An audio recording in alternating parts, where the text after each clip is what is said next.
দিতে পারি আমরা তাতে দেব এবং আমি আশা করছি যে এটা মাসে ৬টি লিজিং কোম্পানি আপনাদের সবার কাছ থেকে কত টাকার ডিপোজিট নিয়েছে? অনুমানিক 10,000 কোটি।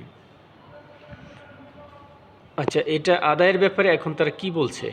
তারা তো গভর্নর তো বলল জুন মাসে ব্যক্তি ডিপোজিটরকে ফেরত দিয়ে দিবে।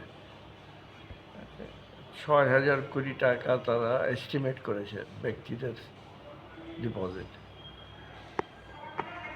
আচ্ছা, এখন কি দাবি আপনাদের? আমাদের হলো যে জুলাই মাসে অবশ্যই যেন দেয়,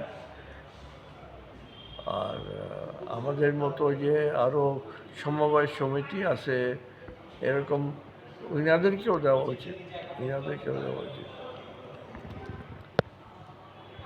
দিতে হবে এবং যেটা গভর্নর বলেছেন জুলাই মাসে, সেই জুলাই মাসের মধ্যেই, এবং সেটা টাকাটা সংস্থান হয়েছে, এটা বেশ অনলাইনে নিয়ে বেশ তাড়াতাড়ি এটা কিন্তু করে ফেলা সম্ভব।